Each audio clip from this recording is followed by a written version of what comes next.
Welcome back, guys. We're gonna talk about how to stop being a people pleaser. We're gonna look at what is the main cause, the main shadow behind people pleasing tendencies and behaviors, and what you can do to start breaking free from that, becoming more confident, more assertive, more in your power, and completely change the dynamic in your personal life and in your relationship. Because people pleasing tendency is a sure way to create misery in your relationship, to break your confidence, to eat away your self-esteem. And I know because I used to struggle big time with that. I remember a past relationship where I was putting other people's needs first, when I was struggling to say no, when I was trying really hard, to be nice, to be liked, to go above and beyond, to put other people's needs first.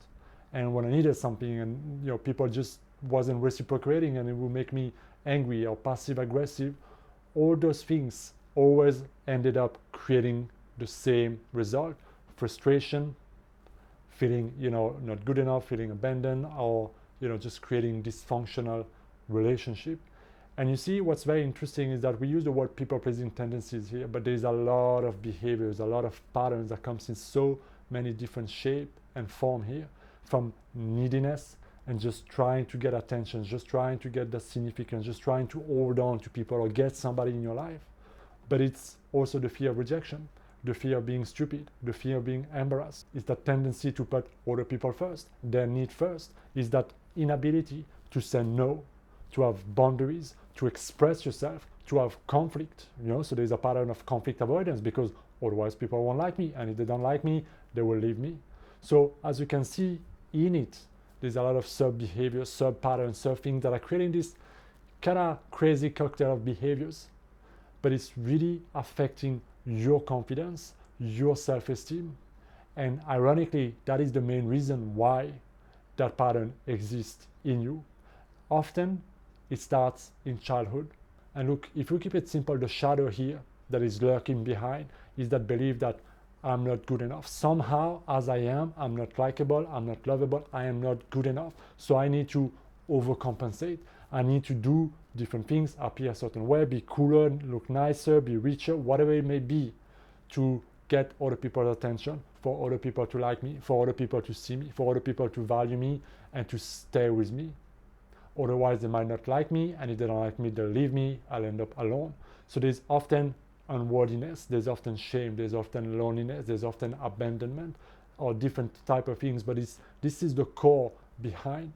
So to break free from that people-pleasing tendency is to actually go to the root cause and to look at all those behaviors as being the symptom of a deeper issue, of a deeper root. Because when you can pull out the root, you can get rid of all the other behaviors that stem from that root.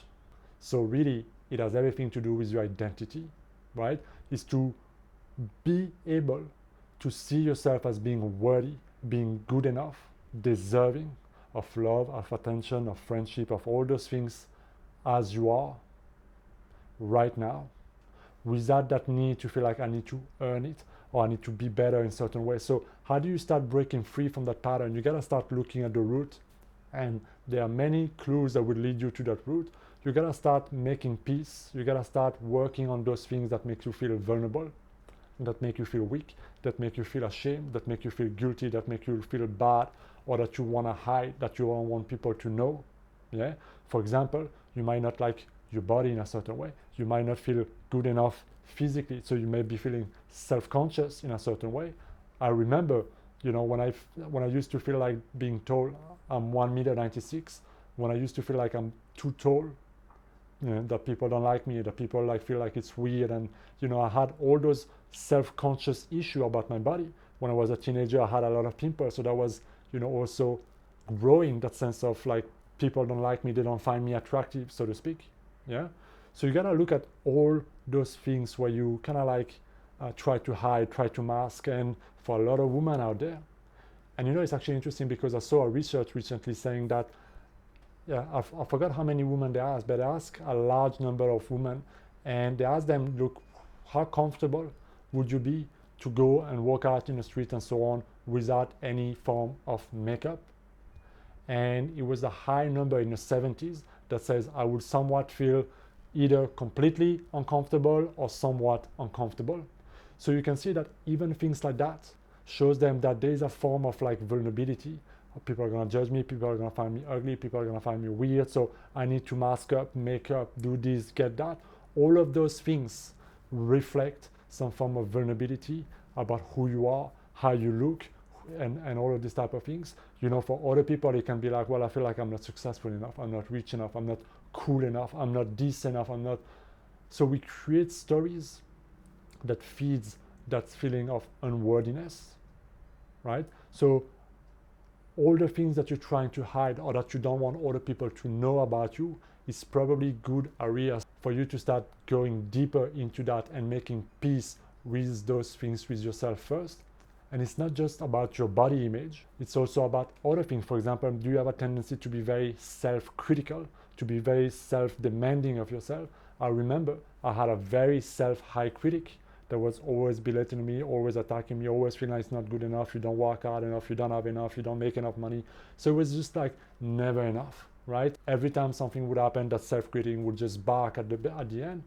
And so you can see if you have that form of self-talk, that form of strong self-critic, clearly reflect that you don't feel good enough about yourself. So of course it is going to affect your confidence. Of course it is going to come up as an insecurity, as a form of anxiety. It is going to be something that you don't want to express. So it is going to lead to overcompensate, to appear better, to lie on certain things, to create some of those tendencies we talked about. So the moment you start to have more acceptance towards yourself, but the moment you start to really shift your identity of yourself, with yourself, and see the greatness, the completeness, the wholeness, the deservingness that you are right now as you are, without needing to be fixed, without needing more money, without needing that boob job, without needing all that makeup, without needing all this type of things. But as you are right now, you're valuable. As you are right now, you are deserving of all those things. When you come to that place, you will melt away all those self-pleasing tendencies. And so again, this is a process, because it's often a process of uncovering a lot of those beliefs, a lot of those thoughts, a lot of those repressed emotions that for a lot of people have accumulated throughout their life, all the way since they were very young. So if you need some help, if you need to get started, if you don't know where to start, you can book a coaching session with me and we can fast track your progress. We can really go deep and look at the roots, look at where this is coming from and how you can rip it out and create fast track results in your life. And the link to book is down in the description if you're interested. And so this is how you break free from people pleasing tendency, being too nice, being that nice guy, nice girl that just give too much but that struggle with receiving. It's all has to do with you, your relationship with yourself. When you transform your relationship with yourself, it will completely transform the relationship and how you show up in relationship with others. All right, that's it for this video, guys. Let me know if you have any questions down in the comment. As always, if you like this type of video, make sure you hit that subscribe button. I will see you next time. Be well.